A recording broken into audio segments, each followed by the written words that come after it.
Futebol de Verdade com António Tadeia.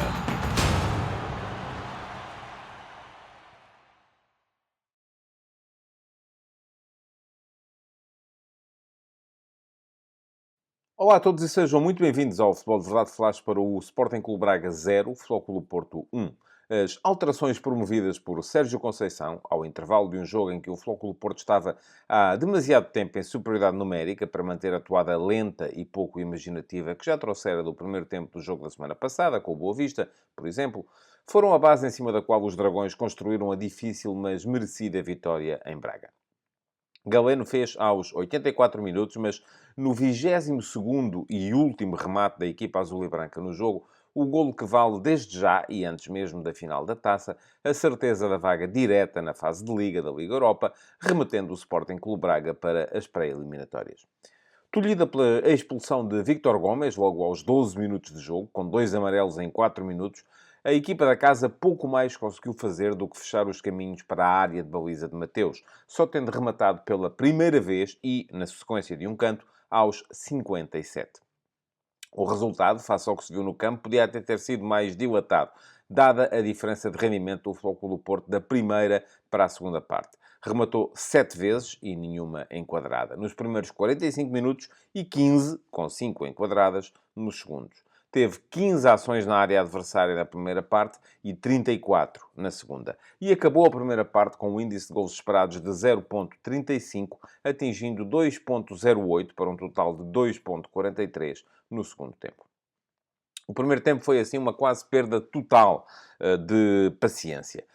Houve a registrar a expulsão do lateral direito braguista, forçando Rui Duarte a recuar para um 5-3-1 defensivo, que tentava desdobrar em 4-4-1 atacante, de forma que explicarei melhor mais à frente, quando fizer a fotografia tática da partida. Mas situações de aproximação com perigo às redes, só houve duas, ambas já protagonizadas por Galeno. Aos 27 minutos, após cruzamento de Conceição, o ala esquerdo chutou à meia volta e viu o remate embater em Vítor Carvalho. E aos 45, viu uma sobra de um corte de Paulo Oliveira aparecer-lhe à frente, mas mandou-a sobre a barra. A entrada de João Mário mudou o jogo. Não tanto pelo que jogou o lateral portista, mas porque levou o Futebol Clube do Porto a inclinar o seu futebol para a direita, dificultando o encaixe defensivo do Sporting Clube Braga. E as situações de golo começaram a aparecer. Aos 51 minutos, após um canto curto, PP encontrou Otávio ao segundo poste, mas Moutinho impediu a finalização do central para a baliza. Aos 52, foi Mateus quem negou o 0-1, primeiro a PP e depois a Francisco Conceição, com duas boas defesas, ambas em situações de 1 para 1. Eram as primeiras defesas do jogo, mas as luvas ainda não deviam ter arrefecido quando, logo um minuto depois, o guarda-redes braguista foi buscar ao canto um remate em arco de Galeno que levava selo de golo. A maior velocidade que o Futebol Clube do Porto imprimiu ao jogo, por ter finalmente encontrado o espaço para onde acelerar, dava por fim a oportunidade ao Sporting Clube Braga de ameaçar em rápidas transições ofensivas. E foi numa delas que, aos 55 minutos, Bruma lançou Borja, que temporizou na perfeição o cruzamento, de forma a descobrir a chegada de Ricardo Horta do outro lado. Seria um golo fácil para o atacante convertido em aula barra lateral, vamos chamar-lhe assim, se o Wendel não tivesse cortado no último instante, antes sequer de haver remate. O empate chegava ao Futebol Clube do Porto para atingir os seus objetivos. E a partir de determinada altura, a equipa de Sérgio Conceição pareceu lembrar-se disso, começando a forçar menos na frente. Nico Gonzalez ainda teve uma nova ocasião de inaugurar o marcador, aos 72 minutos, quando recebeu a bola rasteirinha e redondinha de uma iniciativa de João Mário até à linha de fundo, mas mandou-a para mais uma defesa de Mateus. Francisco Conceição, de longe, em arco, atirou uma bola que podia ser perigosa, mas ela saiu ao lado. E o Futebol Clube do Porto começou a ir com menos gente para a frente. Desde que não sofresse, estava bem. Rui Duarte arriscou então, porque era ele quem tinha de ganhar. E sofreu um golo em transição. Eustáquio ganhou uma bola longa a Moutinho, deu a Taremi, que nas entrelinhas meteu o passe perfeito para isolar Galeno na cara de Mateus. Desta vez, o guarda-redes não evitou o golo que sentenciava a corrida à vaga direta na Liga Europa a favor dos portistas. Os Dragões evitaram o quarto lugar, que seria a pior posição da era Pinto da Costa. Os braguistas viram a equipa descer um degrau na hierarquia em relação àquilo que foi a classificação da época passada.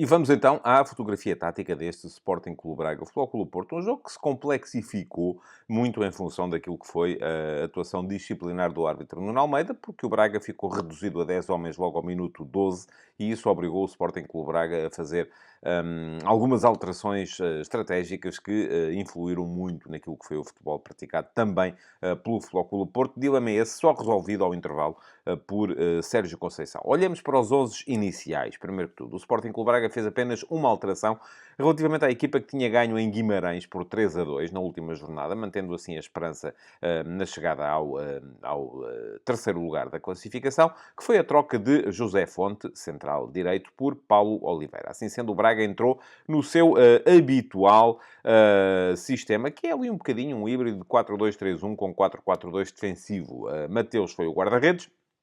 Depois, a linha defensiva organizava-se com 4 homens, com Víctor Gomes na direita, Borja na esquerda, Paulo Oliveira e Niakate como dupla de centrais.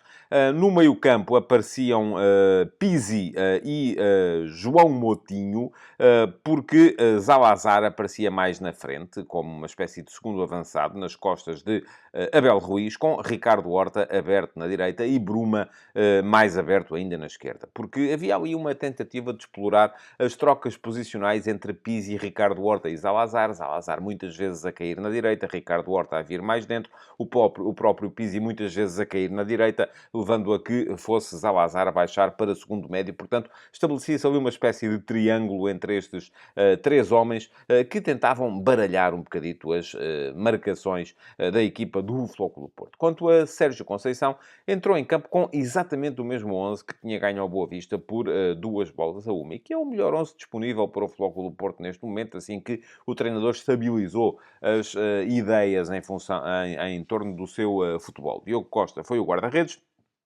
O jovem Martim Fernandes partiu como lateral direito, o Wendel como lateral esquerdo, Zé Pedro e Otávio foram a dupla de centrais. Depois, Alan Varela era o médio mais posicional, com Nico a jogar como médio interior esquerdo, PP como médio interior direito, embora este a procurar mais a faixa, por troca com Francisco Conceição, o extremo direito, Galeno saía da esquerda e Evanilson era o ponta de lança. O que é que isto provocava? Defensivamente, o Porto defendia-se em 4-4-2, com PP a avançar para próximo de Evanilson, Francisco Conceição e Galeno a baixarem para fechar os corredores laterais. Mas, ofensivamente, havia uma espécie de desequilíbrio entre o corredor direito e o corredor esquerdo. Porquê?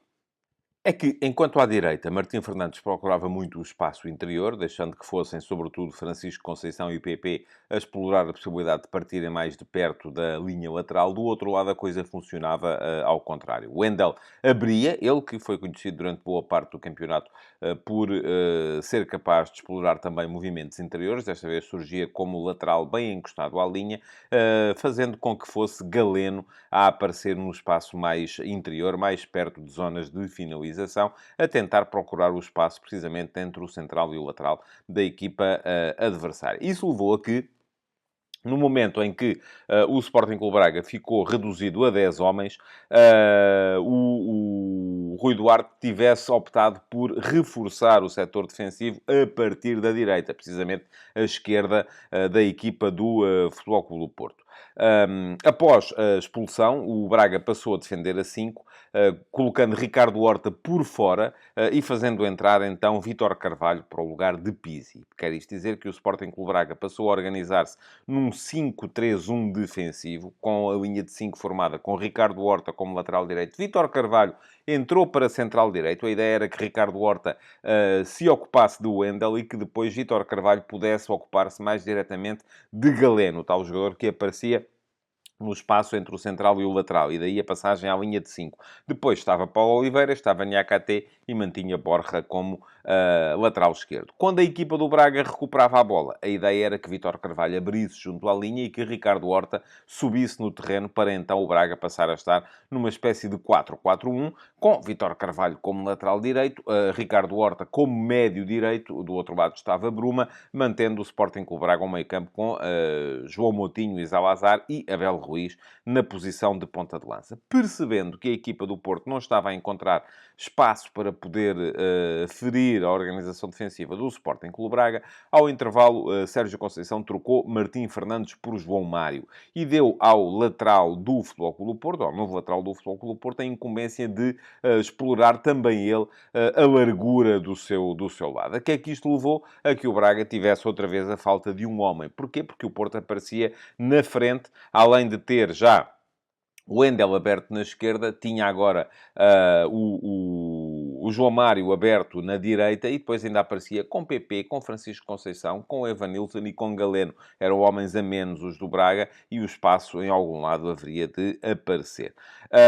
Ainda assim, o Braga foi conseguindo manter o 0-0, muitas vezes em função das defesas que iam sendo feitas por Mateus Magalhães, e ao minuto 67 é o minuto em que começa a marcar a altura em que o Sporting Clube Braga começa a pensar: é preciso marcar um golo. E então, se é preciso marcar um golo, o que é que fez Rui Duarte? Trocou Zalazar por Djaló. Não houve alterações táticas, ainda assim. O Braga continuou a manter. Pensou-se, em primeira instância, que Djaló poderia ir fazer a função que estava a ser ocupada, por vezes, por Ricardo Horta, indo ele para o lado direito da defesa, mas não. Ricardo Horta continuou por lá. Djaló foi colocar-se no lado direito do meio-campo, isto é, no 3 do meio-campo do Braga passaram a estar Djaló na meia-direita, João Moutinho pelo meio e Bruma na meia-esquerda, com o Abel Ruiz na frente, sendo que muitas vezes havia ali as tais trocas posicionais, porque muitas vezes até era Abel Ruiz quem aparecia a fechar a meia-direita para que pudesse aparecer, por exemplo, o Álvaro Djaló na posição de ponta de lança. Ao minuto 76 mexeu o Porto, com as trocas de Nico Gonzalez por Stefano Eustáquio e de Francisco Conceição por Taremi, sendo que o Porto, nesta altura, passou mais a um 4-4-2. PP encostou à direita, embora fosse uma direita em que ele procurava muito o espaço interior, com Taremi próximo de Evanilson e Eustáquio próximo de Alain Varela na zona de meio-campo. Ao minuto 81 voltou a mexer o Braga, saiu o Abel Ruiz para a entrada de Banza, ponta de lança por ponta de lança, e saiu Bruma para a entrada de Rony Lopes. Isto quer dizer que, a partir daí, Álvaro Djaló passou para a esquerda, Rony Lopes ficou na direita, João Moutinho era o eixo central da equipa do Braga, com Banza na posição de ponta de lança, mas a manutenção do 5-3-1 defensivo e do 4-4-1 ofensivo. E só depois do golo é que o Futebol Clube do Porto voltou a mexer. Ao minuto 90 saíram PP e Evanilson para as entradas de Gonçalo Borges, que foi colocar-se também do lado direito, e de Gruitch. E aqui sim a equipa mexeu, porque o Porto passou a ter 3 médios de forte componente defensivo, ou recuperadora: Alain Varela, Gruitch e Stefano Eustáquio, com Gonçalo Borges aberto num flanco, Galeno aberto no outro e Taremi agora na posição de ponta de lança. A ideia, no entanto, era apenas a de segurar 1-0 até ao final da partida. O jogo estava a entrar nos descontos, coisa que foi conseguida. Aliás, o Porto não voltou a acercar-se da baliza de Mateus Magalhães nessa reta final do jogo.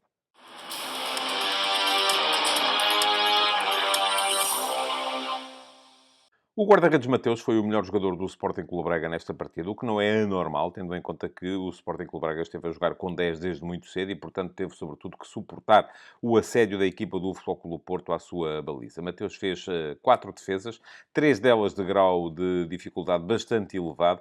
Já não foi, no entanto, capaz de ter o remate de Galeno, que valeu a vitória ao Futebol Clube Porto na ponta final da partida. Não foi o único, ainda assim, da equipa de Rui Duarte a estar bem. João Moutinho aproximou-se do seu nível, sempre muito seguro, sempre dinâmico, sempre lutador, capaz de ganhar duelos na zona de meio campo. Ricardo Horta, na complexidade da sua missão, porque teve que ser durante grande parte da partida defesa lateral direito, esteve também num nível bastante aceitável, tal como esteve Bruma, mas este apenas quando se tratou de esticar o jogo para a frente. Os melhores jogadores em campo estiveram naturalmente do outro lado, do lado do Futebol Clube do Porto, bem os laterais. O Wendel, sobretudo, pareceu-me num nível superior a Martim Fernandes, mas entrou bem também João Mário quando foi chamado ao jogo na segunda parte. Da mesma forma que estiveram bem Francisco Conceição e o PP naquelas trocas posicionais que já se tornaram a imagem de marca deste 4-3-3 do Futebol Clube do Porto, em que um aparece mais fora e o outro mais dentro e depois, na jogada seguinte, trocam. Ainda assim, o herói da partida só podia ser, de facto, Galeno. Galeno resolveu o jogo. Galeno esteve na origem da expulsão de Víctor Gomes, quando tentou invadir a área e foi derrubado em falta já próximo da linha lateral da grande área. E Galeno, ainda assim, além disso, obrigou Mateus àquela que foi, do meu ponto de vista, a defesa mais fantástica, embora talvez não a mais difícil, num remate em arco que o guarda-redes do Sporting Clube Braga foi buscar junto ao canto da sua baliza. Portanto, herói desta partida, Galeno.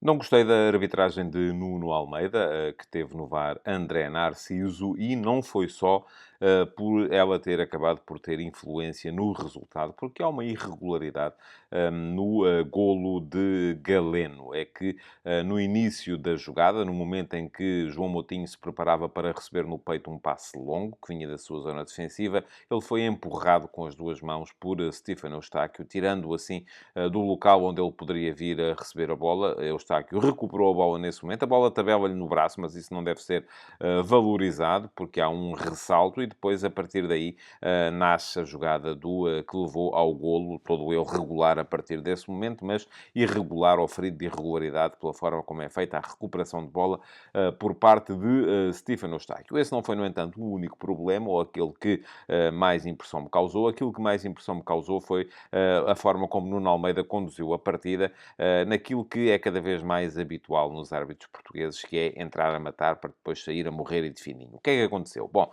nas primeiras 4 faltas, Nuno Almeida mostrou 3 cartões amarelos. E isso acabou por levar à expulsão de Vítor Gomes, e a expulsão é coerente. As 2 faltas, se formos olhar para as coisas por aquilo que dizem os livros de regras, são bem assinaladas, os cartões são bem mostrados. A questão é que, se Nuno Almeida fosse a manter aquele critério apertado até a final, haveria muito mais expulsões, haveria muito mais faltas e, basicamente, não haveria jogo. Aliás, a forma mais fácil de detectar esta forma de apitar aconteceu ao minuto 34, quando Nuno Almeida assinala uma falta absolutamente ridícula de Evanilson sobre Mateus, o guarda-redes do Sporting Clube Braga. O lance explica-se assim: Mateus saiu com a bola controlada para tentar evitar a pressão, ia dirigir-se em direção à linha de fundo, em direção à bandeirola de canto, e quando o Evanilson dele se aproximou e tentou pressioná-lo, eu creio que nem sequer lhe tocou, Mateus deixou-se cair, acometido de uma falta súbita de força nas pernas, e Nuno Almeida apitou falta. Porquê? Porque era aquilo que ele estava ali a fazer. Sempre que alguém caía, ele apitava falta. É um bocadinho, esse critério muda um bocadinho no momento, ao minuto 40, em que há um lance de dúvida na área do Futebol Clube do Porto. Dá a ideia que Alain Varela toca na perna de Ricardo Horta. Perguntam-me assim: é o suficiente para o fazer cair? Eu acho que não. Portanto, eu subscrevo a decisão de não marcar grande penalidade, mas que há toque, há. E no decorrer do jogo, o Nuno Almeida já tinha apitado faltas por muito menos. Aquela decidiu não a apitar e, a partir daí, o jogo mudou em termos de fluidez. Porquê? Porque o árbitro passou a adotar um chamado critério mais largo. É isto que eu tenho alguma dificuldade em entender, é porque é que os árbitros começam com um critério super apertado e acabam com um critério tão largo assim. Portanto, acabou por ser uma arbitragem, do meu ponto de vista, fraca, a de Nuno Almeida neste Sporting Clube Braga Futebol Clube do Porto. Futebol de verdade